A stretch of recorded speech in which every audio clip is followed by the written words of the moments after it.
Good morning students. आज अपने organic chemistry की 5th यूनिट स्टार्ट करने हैं। ठीक है।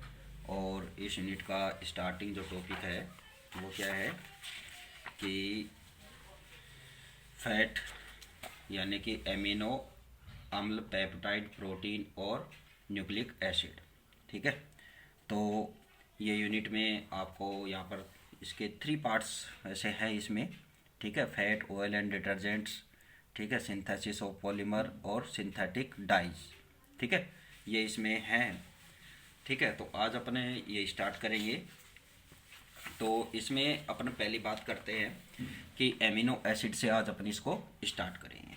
ठीक है। तो यहाँ पर क्या है कि भाई फर्स्टली जो बात आती है कि भाई जो प्रोटीन्स हैं, प्रोटीन जो नाम है वो ग्रीक वर्ड प्रोटियस से लिया गया है, जिसका अर्थ होता है फर्स्ट यानी कि प्रथम। ठीक है। इन क्या है कि सभी यौगिकों को यह नाम इसलिए भी दिया जाता है कि क्या है कि जो भी रासायनिक यौगिक है उनमें ये क्या होता है कि प्रथम महत्व के यौगिक है, फर्स्ट इम्पोर्टेंस कंपाउंड है, क्योंकि ये क्या है कि जीवन यानी कि लाइफ के यौगिक है। आपको पता है कि प्रोटीन्स क्या है कि लिविंग बींग्स में जो भी जीव जंतु है सभी में क्या है कि प्रोटीन एक मेन पार्ट होता है। और उसके जो बॉडी ऑर्गन्स हैं, ठीक है, लाइक यहाँ पर क्या है कि स्किन है, ठीक है, मसल्स हैं, ब्लड हैं, इसके अलावा वेसल्स हैं, ब्लड वेसल्स, ठीक है, हार्मोन्स, एंजाइम्स, ये सभी क्या है कि प्रोटीन के ही भाग हैं। ठीक है। इसके बाद क्या है कि जो हमारा शरीर है यानी कि जो लिविंग बींग्स हैं, ठीक है, उनके में क्या है कि केवल क्या है कि न्यूक्लिक अम्ल ही ऐसे होते हैं जो प्रोटीन से अधिक महत्व के होते हैं। ठीक है भाई, प्रोटीन तो है ही है, लेकिन क्या है कि इनमें क्या है कि इनसे प्रोटीन से ज़्यादा इंपॉर्टेंस किसकी है, न्यूक्लिक एसिड की है। ठीक है। क्योंकि ये क्या है कि न्यूक्लिक एसिड का जो है वो जीव की आनुवांशिकता यानी कि हेरिडिटी को नियंत्रित करते हैं और क्या है कि प्रोटीन के सिंथेसिस को निर्देशित करते हैं। ठीक है। तो अब क्या है कि रासायनिक दृष्टि से हम प्रोटीन की बात करेंगे, तो केमिकल जो अपन बात करें उससे, तो रासायनिक दृष्टि से क्या है कि प्रोटीन क्या होता है कि एक हाई पॉलीमर होते हैं और इनकी क्या है कि जो एकलक यानी कि जो डाइमर यूनिट होती है, ठीक है, वो क्या होती है कि अल्फा एमिनो कार्बोक्सिलिक एसिड होती है, यानी कि एक इसमें एमिन ग्रुप और एक क्या होगा कार्बोक्सिलिक ग्रुप। ठीक है, मिनिमम की बात है ये। ठीक है, जो अपने अल्फा एमिनो एसिड्स हैं, तो इसकी बात करें तो इसमें क्या है कि एक एमिन ग्रुप होता है और एक क्या होता है कार्बोक्सिलिक ग्रुप होता है। तो जो प्रोटीन है, प्रोटीन में क्या है कि अगर अपन बात करें तो केमिकल उससे अपन बात कर रहे हैं, तो प्रोटीन में क्या है कि भाई प्रोटीन जो होता है अगर इसका हाइड्रोलाइसिस कराते हैं तो पॉलीपेप्टाइड्स फॉर्म होते हैं, फिर इसका हाइड्रोलाइसिस कराएं तो पेप्टाइड्स, और आगे हाइड्रोलाइसिस कराएं तो क्या होता है अल्फा एमिनो एसिड यहाँ पर फॉर्म होते हैं। ठीक है।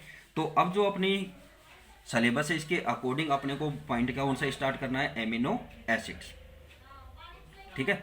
तो एमिनो एसिड की बात करें तो किसी कार्बोक्सिलिक अम्ल में यानी कि एसिड में क्या है कि एल्किल मूलक के हाइड्रोजन परमाणु को एमिनो समूह द्वारा यानी कि एमिनो ग्रुप द्वारा क्या है कि रिप्लेस कर दिया जाए, तो करने पर जो कार्बोक्सिलिक अम्लों के क्या होते हैं एमिनो एसिड यहाँ पर फॉर्म होते हैं। यानी कि जो जैसे अपने यहाँ पर एग्जाम्पल है एसिटिक एसिड है, इसकी आप क्या है कि किसके साथ रिएक्शन कराएं, एमीन के साथ रिएक्शन कराएं तो यहाँ पर एमिनो एसिटिक एसिड यहाँ पर फॉर्म होता है। ठीक है। अब जो एमिनो एसिटिक एसिड की पोजीशन के अनुसार यानी कि एमिनो ग्रुप की पोजीशन के अनुसार क्या है कि जो एमिनो एसिड्स हैं वो क्या है कि अल्फा बीटा गामा टाइप के होते हैं। ठीक है, इनको क्लासीफाई किया गया है। और क्या है कि इनकी कार्बन श्रृंखला जो होती है, कार्बन चेन है, में 2 या अधिक एमिनो समूह की उपस्थिति भी हो सकती है। ठीक है, कार्बोक्सिलिक ग्रुप भी क्या है कि 2 से अधिक हो सकते हैं। ठीक है, 1, 2 और मोर देन 2। ठीक है। अगर आईयूपीएसी में इनका नॉमिनिकल्चर करें तो ये क्या है कि एल्केनोइक अम्ल का क्या है कि डेरिवेटिव यानी कि व्युत्पन्न मान करके इनका नॉमिनिकल्चर किया जाता है। ठीक है। तो यानी कि कार्बन श्रृंखला के अनुसार आपको यहाँ पर इनका नॉमिनिकल्चर यहाँ पर करते हैं। ठीक है। इसके बाद जो बात आती है कि अब क्या है कि जो जीव होते हैं, जीव में क्या है कि अपने को इस बात का पता है कि अब तक जो है कि कुल क्या है कि 23 ऐसे एमिनो एसिड है जो हमें ज्ञात हैं। ठीक है। और जो क्या है कि कई प्रकार से एडजस्ट होकर यानी कि कॉन्जुगेट होकर संयुक्त होकर के क्या है कि विभिन्न टाइप के क्या है कि प्रोटीन्स के मॉलिक्यूल्स यहाँ पर फॉर्म करते हैं। जबकि अगर अपने एक लिविंग बीइंग की बात करें तो उसमें क्या है कि कम से कम लगभग क्या है कि अपन ये कहें कि 10 से 20 हज़ार प्रकार के प्रोटीनों की आवश्यकता होती है। अब इनमें भी अगर अपन बात करें तो कुछ प्रोटीन्स ऐसे होते हैं कि जिनमें क्या है कि जैसे अपने अपने ह्यूमन बीइंग की बात करें तो इनमें क्या है कि कुछ प्रोटीन्स ऐसे होते हैं कि जो बॉडी सिंथेसिस कर देती है। बट क्या है कि कुल 10 प्रोटीन्स ऐसे हैं कि जिनका क्या है कि बॉडी में सिंथेसिस नहीं होता है, ह्यूमन बीइंग की बॉडी में सिंथेसिस पॉसिबल नहीं होता है। तो इन प्रोटीन्स को क्या है कि अपने को फूड से क्या है कि यानी कि अपने को बाह्य रूप से आउटर सोर्स से अपने को क्या करना पड़ता है, इनको लेना पड़ता है। ठीक है, तो ये कौन कौन से एसिड हैं? ठीक है, इसमें जैसे ऑर्जिनोन है, हिस्टिडीन है, ल्यूसिन है, आइसोल्यूसिन है, लाइसिन है, मेथियोनिन है, फेनिल एलानिन है, थ्रियोनिन है, ट्रिप्टोफेन है और वेलिन है। ये 10 ऐसे न्यूक्लिक एसिड है कि जो ह्यूमन बीइंग की बॉडी में सिंथेसिस नहीं होते हैं। तो इन प्रोटीन्स का जो सोर्स है वो क्या है, आउटर सोर्स होता है, यानी कि अपने को बाह्य रूप से इनको लेना पड़ता है। ठीक है, इसके बाद जो बात आती है प्रोटीन के यानी कि जो एमिनो एसिड है इनका क्लासिफिकेशन। तो क्लासिफिकेशन क्या है कि इसमें एमिनो ग्रुप यानी कि जो नेचर है उसके ऊपर अपन बात करेंगे। तो एक तो होता है कि न्यूट्रल एमिनो एसिड। तो न्यूट्रल एमिनो एसिड क्या होता है कि जिसमें क्या है कि एक एमीन ग्रुप और एक कार्बोक्सिलिक ग्रुप हो। फिर एक होगा यहाँ पर एसिडिक एमिनो अम्ल। तो एसिडिक यानी कि यहाँ पर 2 कार्बोक्सिलिक ग्रुप हो जाए। ठीक है भाई, इसमें क्या होता है कि एक एमीन है और एक क्या है, कार्बोक्सिलिक ग्रुप। तो एमीन क्या होता है, बेसिक नेचर का, और जो कार्बोक्सिलिक ग्रुप है वो एसिडिक नेचर का है। तो ये दोनों अगर बराबर हैं तो उस कंडीशन में तो क्या रहेगा, न्यूट्रल। अगर क्या है कि कार्बोक्सिलिक ग्रुप का नंबर ऑफ कार्बोक्सिलिक ग्रुप उसमें इंक्रीज हो जाते हैं तो वो एसिडिक नेचर का हो जाएगा। इसी तरह से क्या है कि अगर क्या है कि एमिनो ग्रुप यहाँ पर बढ़ जाते हैं तो उस कंडीशन में क्या हो जाता है कि वो एमिनो एसिड बेसिक नेचर का यानी कि क्षारीय प्रकृति का हो जाता है। ठीक है, तो फिर इसके बाद इनके प्रिपरेशन का मेथड आएगा तो उन पर अपन बाद में बात करेंगे। तो पहले जो अपन ने बात की इनको थोड़ा सा नोट करते हैं, स्टार्टिंग करते हैं अपनी इस यूनिट की। ठीक है, तो यहाँ पर अपन ने क्या बात की है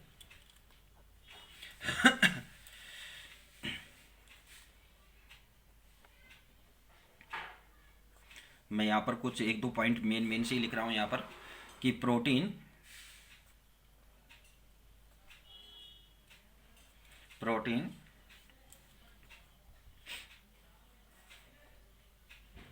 जंतुओं के शरीर यानी कि बॉडी, ठीक है, का प्रमुख भाग है, मेन पार्ट है।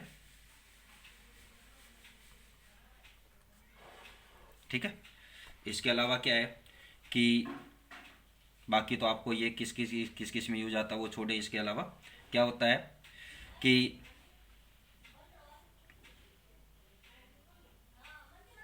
फिर बात आती है कि न्यूक्लिक एसिड।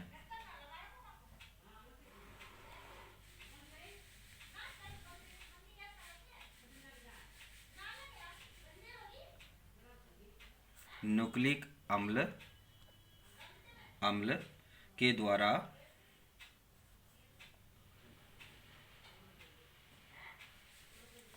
या न्यूक्लिक अम्ल जीव की यानी कि लिविंग बीइंग की जीव की आनुवंशिकता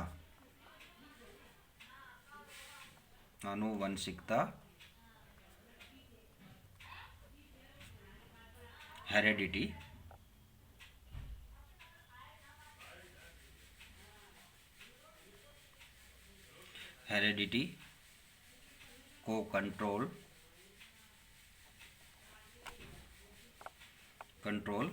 करते हैं। ठीक है,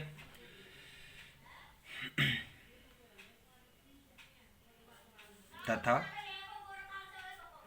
प्रोटीन सिंथेसिस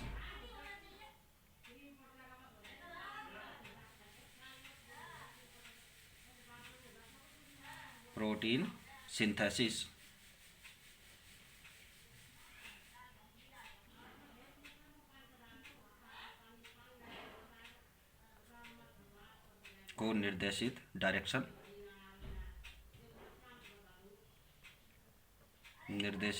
करते हैं। ठीक है,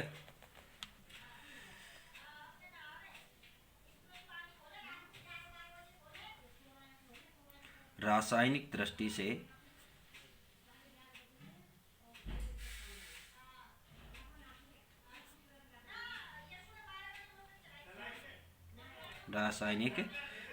से प्रोटीन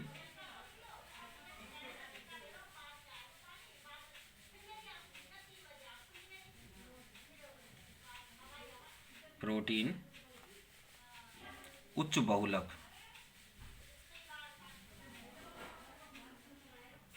यानी कि हाई पॉलीमर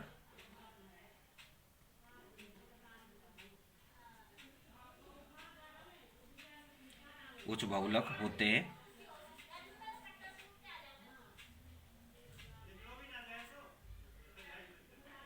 और इनकी मोनोमर यानी कि एकलक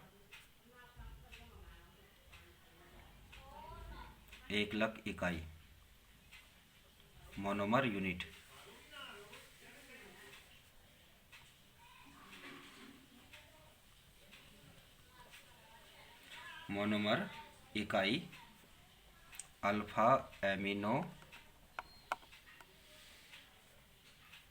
अल्फा एमिनो कार्बोक्सिलिक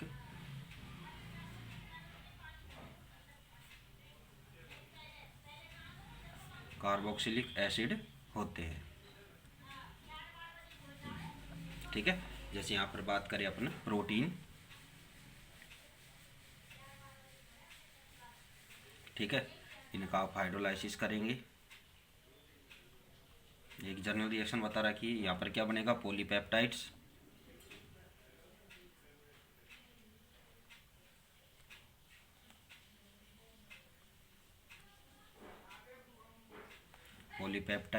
फिर इनका हाइड्रोलाइसिस, ठीक है, तो क्या फॉर्म होगा, पेप्टाइड्स,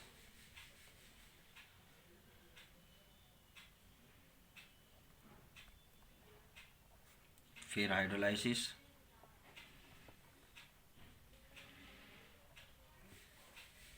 तो यहाँ पर क्या फॉर्म होगा, अल्फा एमिनो एसिड।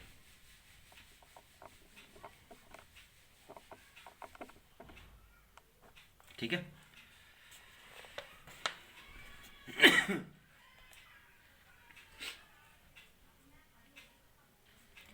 एक प्रोटीन मॉलिक्यूल में, ठीक है, एक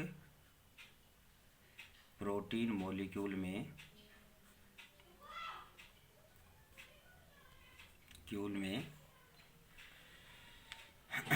हंड्रेड्स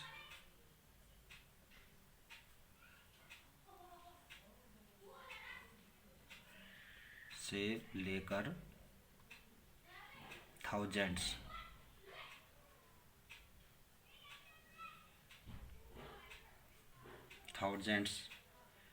तक एमिनो एसिड्स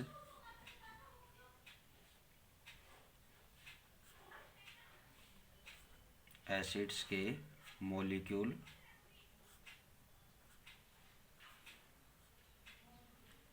होते हैं, ठीक है। अब अपन बात करते, ये तो इसकी एक सिंपल सी जनरल सी बात है कि थोड़ी सी अपने को बेसिक एक जानकारी होनी चाहिए। अब अपन बात करते हैं एमिनो एसिड, अपने टॉपिक के सिलेबस के अकॉर्डिंग। एमिनो एसिड, एमिनो अम्ल,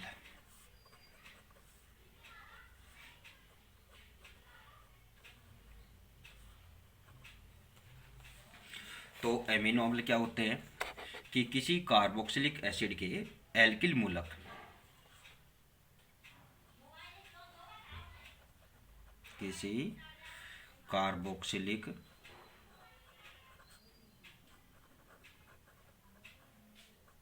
कार्बोक्सिलिक एसिड के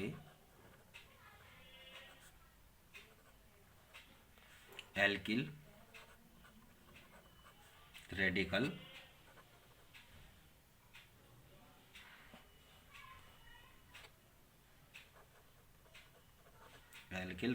यानी कि एल्किल मूलक के हाइड्रोजन एटम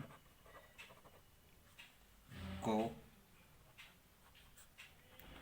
एमिनो ग्रुप द्वारा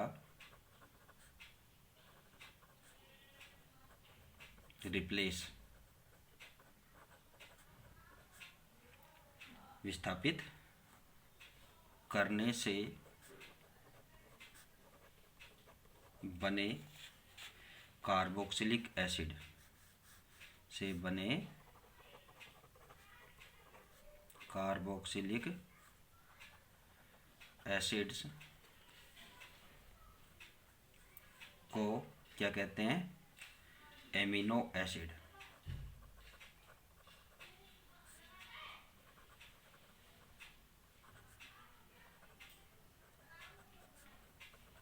ठीक है, सॉरी, हाँ, रिप्लेस। फॉर एग्जाम्पल यहाँ पर अपन क्या लेते हैं? Acetic acid CH3COOH। ठीक है, एसिटिक एसिड की आप रिएक्शन किसके साथ कराएं? NH2 एमीन के साथ। ठीक है, तो यहाँ से इसका एक हाइड्रोजन रिप्लेस होगा तो वो प्रोटॉन के रूप में क्या होगा? बाहर निकलेगा और आपको क्या मिलेगा? NH2 CH2 COOH। ठीक है, तो यहाँ पर क्या है कि इसको आप अल्फा एमिनो एसिड भी बोल सकते हैं। ठीक है, क्योंकि इसके अल्फा कार्बन से अटैच है ही। ठीक, या इसको अपन क्या बोल सकते हैं? Amino acetic acid, amino acetic acid. ठीक है, अब जो एमिनो एसिटिक एसिड है इनमें क्या है कि स्थिति के अनुसार, ठीक है ना, एमिनो ग्रुप की स्थिति के अनुसार इन्हें क्या है? अल्फा, बीटा, गामा, ठीक है, आदि एमिनो एसिड में क्या किया गया है? क्लासिफाई किया गया है। ठीक है, और क्या है कि आगे इनकी कार्बन श्रृंखला में दो या अधिक एमिनो समूह उपस्थित हो सकते हैं। दो या अधिक एमिनो एसिड यहाँ पर प्रेजेंट हो सकते हैं। ठीक है, और आईयूपीएसी पद्धति में इन्हें क्या है कि एल्केनोइक एसिड का डेरिवेटिव माना जाता है। ठीक है, जैसे अपने यहाँ पर एग्जाम्पल लेंगे कुछ इनके नॉमिनिकल्चर में, तो उन पर अपन नेक्स्ट वीडियो में डिस्कस करेंगे। ठीक है, थैंक यू।